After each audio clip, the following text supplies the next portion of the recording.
하나님의 말씀 사무엘상 17장 12절에서 18절까지 말씀입니다.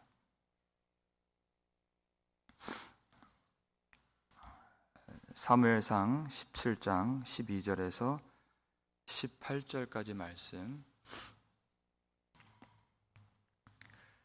구약성경 435페이지 그 근처에 있습니다. 사무엘상 17장 12절에서 18절까지 말씀, 우리 함께 읽겠습니다. 다윗은 유다 베들레헴 에브랏 사람 이세라 하는 사람의 아들이었는데, 이세는 사울 당시 사람 중에 나이가 많아 늙은 사람으로서 8 아들이 있는 중 그 장성한 세 아들은 사울을 따라 싸움에 나갔으니, 싸움에 나간 세 아들의 이름은 장자 엘리압이요, 그 다음은 아비나답이요, 셋째는 삼마며 다윗은 막내라. 장성한 세 사람은 사울을 따랐고, 다윗은 사울에게로 왕래하며 베들레헴에서 그의 아버지의 양을 칠 때에 그 블레셋 사람이 40일을 조석으로 나와서 몸을 나타내었더라. 이새가 그의 아들 다윗에게 이르되, 지금 내 형들을 위하여 이 볶은 곡식 한 에바와 이 떡 10덩이를 가지고 진영으로 속히 가서 내 형들에게 주고, 이 치즈 10덩이를 가져다가 그들의 천부장에게 주고, 내 형들의 안부를 살피고 증표를 가져오라. 아멘. 할렐루야. 반갑습니다. 오늘 우리 아버지 하나님께서 예수 그리스도의 평강으로 모든 성도들을 지켜주시고, 또 교회를 보호해 주시고 말씀으로 새롭게 해주시기를 주의 이름으로 축복합니다. 블레셋과 이스라엘의 전쟁, 이 한 복판에 서 있는 이 골리앗이 이제까지는 전쟁을 주도하는 사람이었습니다. 이 골리앗이 이스라엘의 군대를 지금 모욕하고 있는데도 아무도 분노하는 자가 없고, 아무도 싸우려고 하는 자가 없다 했습니다. 왜냐하면 그들이 크게 두려워했기 때문이라고 11절에 나와 있죠. 그런데 이제 다윗이 등장하는 것입니다. 다윗이 등장할 때 다윗이 어떤 사람인가를 보여주기 위해서 다윗의 형제들, 장성한 첫째, 둘째, 셋째 형제와 다윗을 비교하면서 보여주고 있습니다. 우리 13절, 14절 말씀 다시 한번 읽어볼까요? 읽겠습니다. 그 장성한 세 아들은 사울을 따라 싸움에 나갔으니, 싸움에 나간 세 아들의 이름은 장자 엘리압이요, 그 다음은 아비나답이요, 셋째는 삼마며 다윗은 막내라. 장성한 세 사람은 사울을 따랐고, 이렇게 되어 있습니다. 장성한 세 사람, 장성하다라고 하는 그 말은 가돌이란 단어를 쓰는데 크다란 뜻이에요. 큰이란 뜻입니다. 또 위대한이란 뜻도 갖고 있습니다. 특별히 엘리압은 어떤 사람입니까? 사무엘 선지자조차도 그를 한눈에 보자마자 여호와께서 기름 부으실 자가 과연 주님 앞에 있도다 할 정도로 용모가 탁월하고 힘 있어 보이고, 바로 왕이 되어도 전혀 부족함이 없을 것 같이 보였던, 그렇게 보이는 사람이었습니다. 그러니까 하나님이 용모와 키를 보지 말라 하신 것이죠. 그와 비슷한 사람이 둘째 아비나답이고 셋째 삼마였습니다. 다 장성했다 그랬어요. 큰 사람이었다. 이 큰 사람들이 누구를 따랐습니까? 사울을 따라 싸움에 나갔으니 그랬어요. 2번 사울을 따랐다 그랬습니다. 사울도 큰 사람이었어요. 그렇죠. 사울을 따라갔습니다. 그런데 이 큰 사람들이, 이 위대한 사람들이 사람이 눈으로 볼 때는 전혀 흠이 없고 부족해 보이지 않는 이 사람들이 전쟁에서 왜 그렇게 무력한 모습을 보였는지, 골리앗과 전혀 싸울 수가 없었던 무능력한 모습이 다 드러나게 되었다는 것입니다. 사람이 볼 때에는 힘이 있어 보이지만 하나님은 이미 그들을 버리셨다고 했습니다. 하나님이 그들을 왜 버리셨습니까? 무능력해서 버리신 것이 아니라 믿음이 없어서 버리신 것입니다. 그들이 하나님을 버렸기 때문에 하나님이 그들을, 내가 이미 그들을 버렸다 하셨습니다. 왜냐하면 그들은 자기의 힘을 의지하고 하나님을 의지하지 않는 모습이었습니다. 그것이 사울을 따르는 것입니다. 사울의 길을 따르고 사울의 운명 안에 그들이 갇혀 있다는 말입니다. 그들이 하나님을 등지고 자기의 힘을 의지할 때에는 어떤 승리도 거둘 수가 없는 것입니다. 사람의 힘으로는 이 전쟁에서 어떠한 승리나 영광도 보지 못하는 것입니다. 이 전쟁은 오로지 여호와께서 이기시는 전쟁이기 때문입니다. 그와 다른 사람이 다윗이다라고 다윗을 소개해주고 있어요. 그는 장성한 사람이 아닙니다. 그는 막내라 그랬어요. 막내라는 단어는 카탄입니다. 작은 자란 뜻이에요.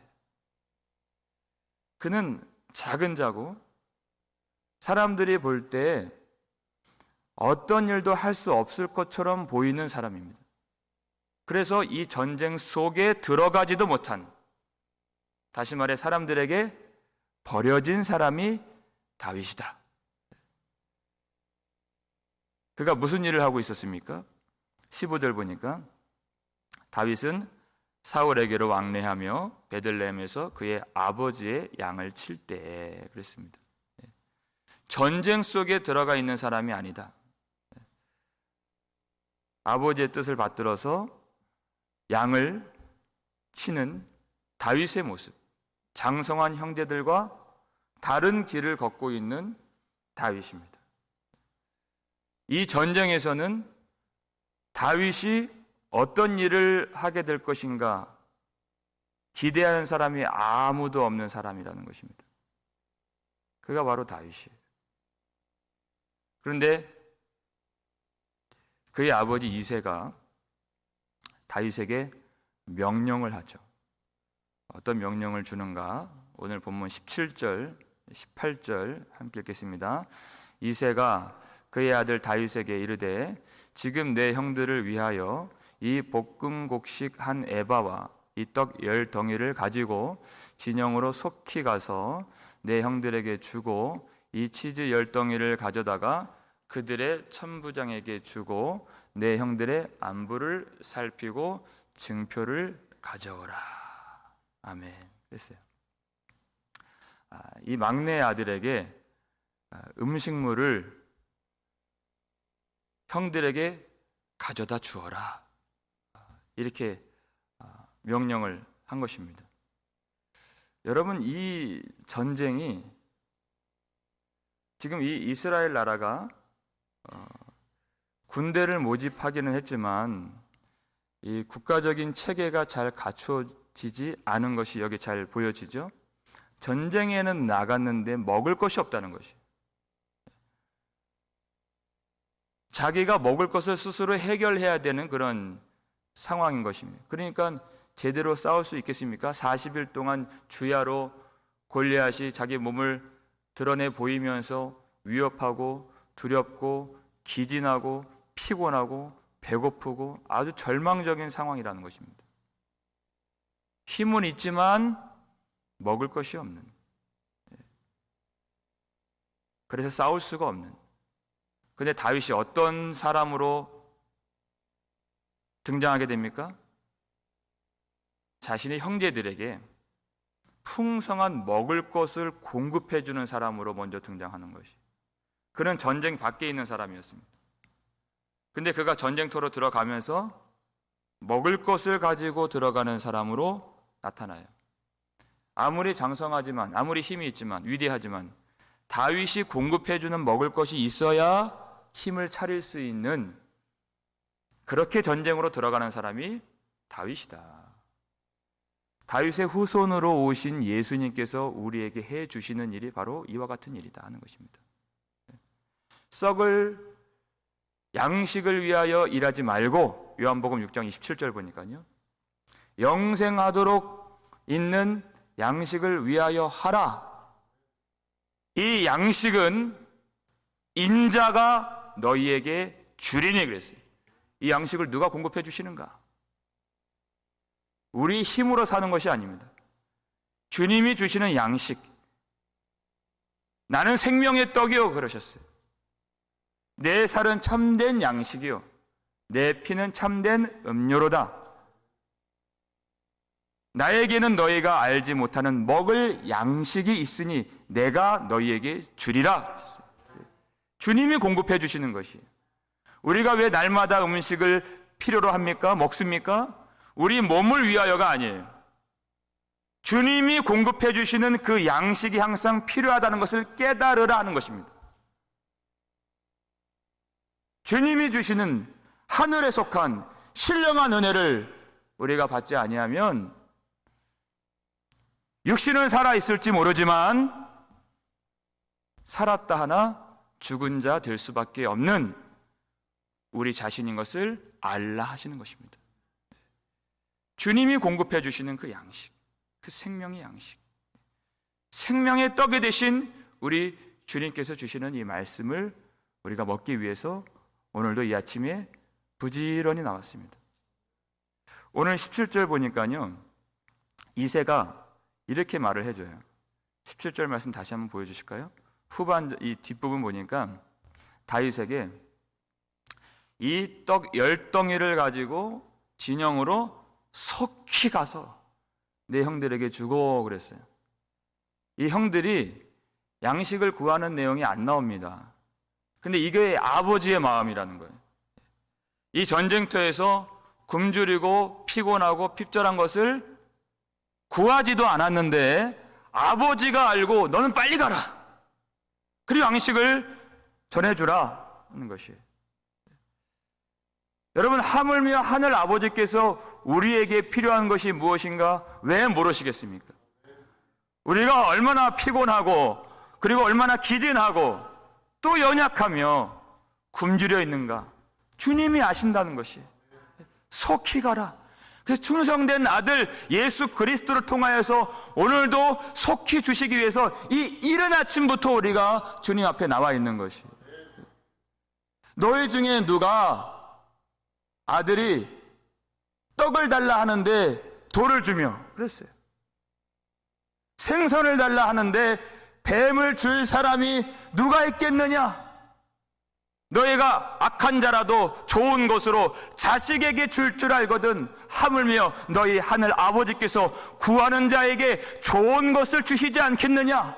누가복음에서는 성령을 주시지 않겠느냐 그랬어요. 아버지께서 주시는. 우리도 몰라요. 우리도 이 땅에 살 때 무엇이 필요한지 구하지도 못해요. 근데 우리 하나님께서 아시고 속히 가라. 우리가 성령으로 깨어있으면 아버지께서 무엇을 원하시고 또 주기를 원하시는지, 우리가 무엇을 구해야 하는지 알게 하실 줄 믿습니다. 오늘 그 아침이 되기를 주의 이름으로 축원합니다.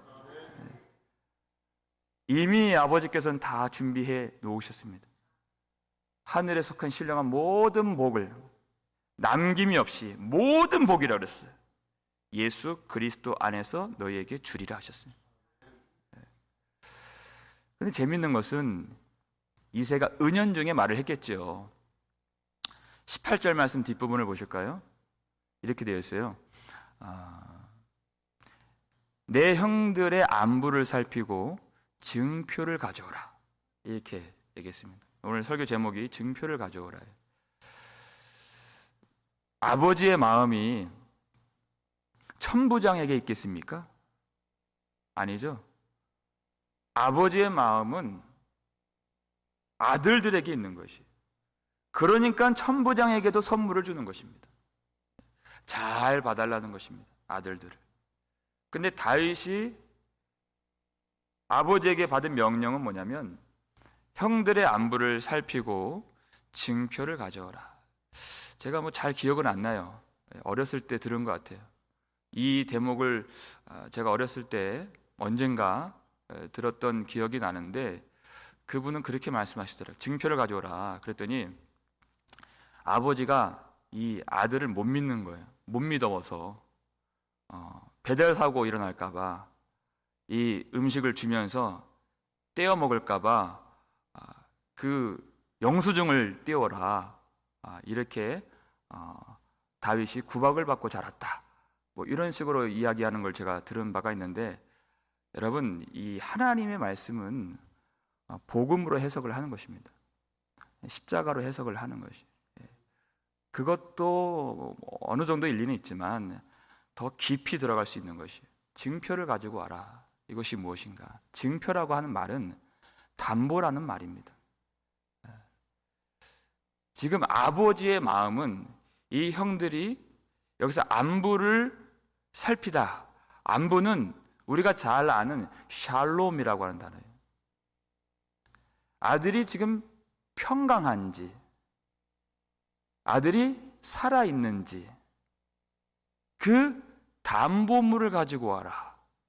아버지는 그것을 알고 싶은 것이, 아들들이 건강하게, 안전하게, 평강하게 지금 살고 있는지, 지내고 있는지, 어떤 어려움은 없는지, 다치지는 않았는지, 혹 죽지는 않았는지, 살아있는 그 증거물을 가져와라. 이런 뜻이에요. 그렇다면 여러분, 지금 이 아들들이 평강하지 않은 이유는 무엇일까요? 아들들이 핍절하고 또 집에도 못 돌아오고 안식도 취하지 못하고 험한 피곤한 전쟁터에서 있어야 하는 이유가 무엇입니까? 그들을 두렵게 하는 주체가 누구입니까? 지금 블레셋 사람 골리앗이 40일 주야로 위협하고 두렵게 만들고 그들을 피곤하게 만드는 주체가 돼요. 그러니까 이 아들들이 평안을 얻기 위해서는 그저 다윗이 가서 영수증 받아오고 우리가 잘 지내고 있습니다, 편지 한 통 보낸다고 해서 아버지 마음이 놓이는 것이 아니에요. 오늘은 살아있지만 내일은 어떻게 될지 몰라요. 이새는 은연중에 이것을 말했지만 다윗이 이것을 어떻게 성취를 하게 됩니까? 이스라엘의 원수, 이스라엘을 평안케 하지 못하게 하는 그 원흉, 그 대적, 그 골리앗을 죽여야 이스라엘이, 그 아들들이 평안해지는 것이.